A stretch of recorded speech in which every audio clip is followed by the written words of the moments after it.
Hey everybody, how's it going? Today we're going to be going over and showing you how to install the Stealth Hitches hidden rack receiver here on a 2022 Hyundai Palisade. So here's what our trailer hitch is going to look like installed on our vehicle. And if we look underneath the bumper, you'll be able to see that there's nothing actually shown. That's sort of the main draw of this trailer hitch here, in that it has a completely hidden installation look when we're not using it.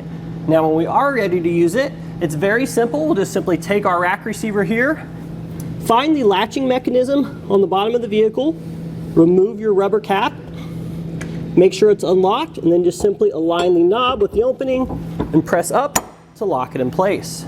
Now we're ready to hook up our favorite bike rack or cargo carrier and hit the road.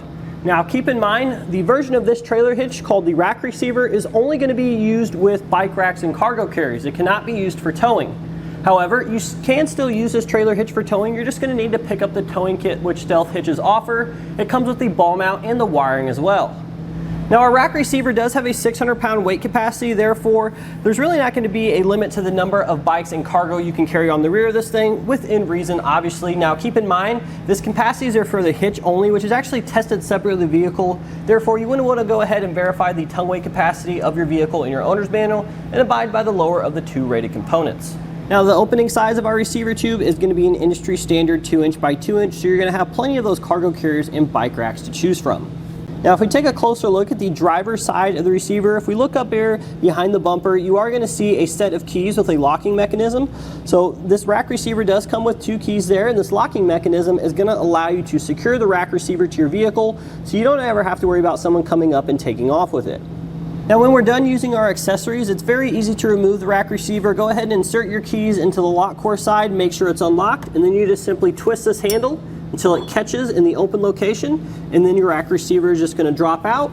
Don't forget to reinstall your rubber plug afterwards. Now our particular model doesn't have a hands-free liftgate feature, but if yours does, it should still work with the trailer hitch in position. You're just going to need to place your foot on either side of the receiver tube opening. So now a quick measurement for you guys here. We're going to be measuring the distance from the center of the hitch pin hole to the outside edge of the bumper, and you're looking at right about 3.5 inches. And the reason we're giving you that is so you can determine whether or not your accessory is going to come in contact the vehicle while it's in the folded up position. Now I will say 3.5 inches is very minor, so not many bike racks or cargo carriers, if any, are going to come in contact with the vehicle based on that measurement. Now in regards to installation, this is a pretty easy one to install. There shouldn't be any issues with someone with little to no mechanical experience getting this done by themselves at home in their driveway in just a couple of hours. It's really only common basic hand tools required for this. There is one you're going to need you might not have, and that's a torque wrench, but you can actually rent this for free from most local auto parts stores. Now we will be using a lift to assist us in our installation today, but don't worry, you guys don't need a lift. You can install this hitch just as easily on the ground. Let's walk you through the entire process step by step now. So the first step of our installation today, we need to open up the hatch on our vehicle here. Come inside to the rear cargo area, lift open your floor covering because we need to reveal the plug that's going to access the winch for our spare tire, because we do need to lower our spare tire out from the vehicle temporarily. So we're inside the rear cargo tray here. We're first going to start by taking a flathead screwdriver and removing this plug. Once we do that, we're going to take a 21mm socket and lower this winch here for your spare tire.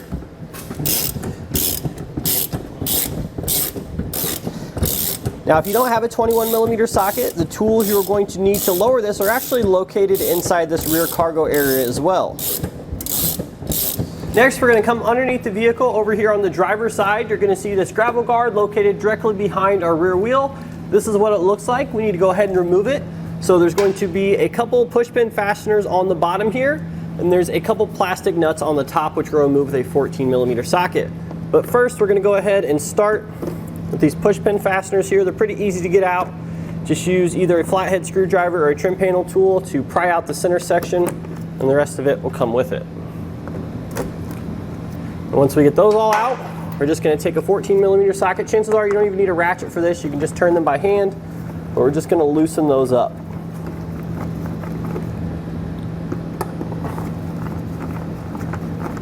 And then once we get everything nice and loose here, all of our fasteners removed, we should just be able to pull the panel down and out.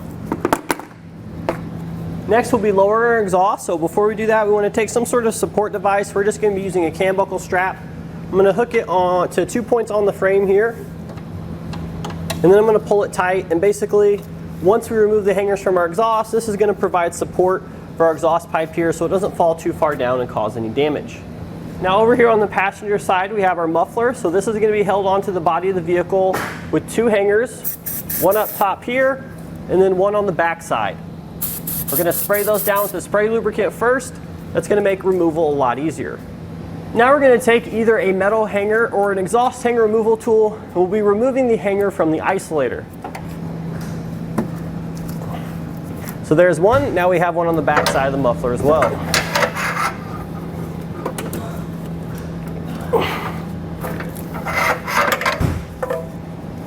So next we need to come to the bottom of the frame on either side here. You're going to see the 2 threaded holes. So we need to go ahead and clean these out.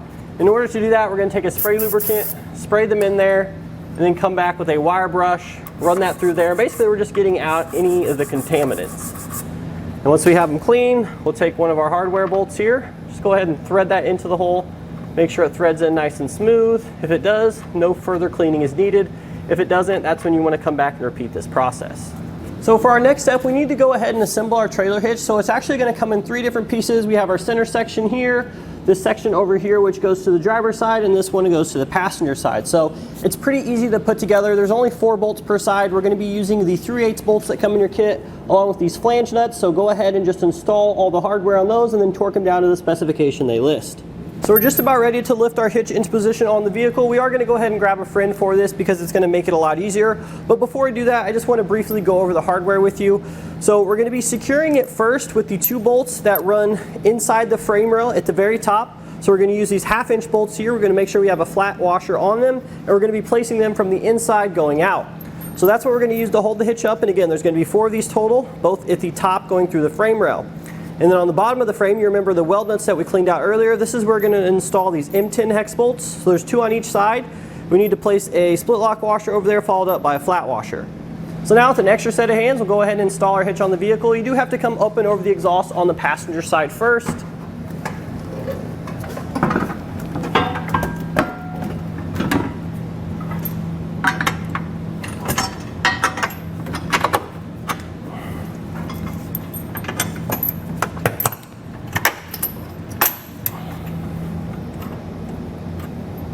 So if you guys are like me, you're probably going to struggle putting this bolt all the way through. This is over here on the driver's side, the bolt closest to the front of the vehicle. And that's because we have some sort of little retainer coming down from the body. So in which case, we're just going to take a hammer here.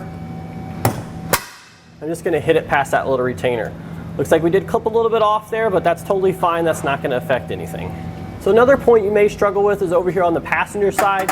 This heat shield here kind of interferes with our bolts going through all the way. So what I did is I took an extension there with the hammer, and I just used that to tap the bolt the rest of the way through the hole there. So it is going to bind a little bit there on the heat shield, but you're just going to be able to sneak it past there. You can see a little bit of scraping, but again, it's not going to damage the vehicle at all. It's just a little trick to help you get the bolts in. Now once we have our bolts all the way through, we're going to come back with a flat washer on the outside, and then loosely thread on one of our nylock nuts. So we're going to do this for all 4 of our 1/2-inch bolts at the top there. So now that we have our side bolts in that run through the frame, we're going to begin installing the bolts on the bottom there. And they're going to be these M10 fasteners we pointed out earlier. So we'll just go ahead and get those started. So now that we have all of our hardware in place, we'll go ahead and snug everything down before we torque it to the specifications or instructions. We're going to start with these 2 bolts on the bottom using a 17mm socket. For our bolts on the top there, we're going to need a 3/4 inch socket and 3/4 inch wrench.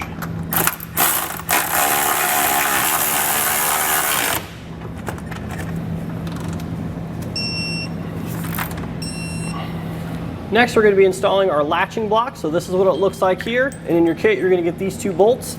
So basically, we just want to make sure that the handle for our latching block is over on the passenger side. Then you'll just lift it in place, align your bolt holes, and stick your bolts through. Next, we'll take our nylock nuts and just loosely thread them on to our hex bolts. Then we'll go ahead and tighten and torque these nuts down to the specifications in your instructions. So now that we have our latching block installed, the only thing we need to do now is go ahead and just reinstall everything that we removed from the vehicle previously. And now with everything reassembled on the vehicle, that's going to do it today for our look and installation of the Stealth Hitches Hidden Rack Receiver. here for our 2022 Hyundai Palisade.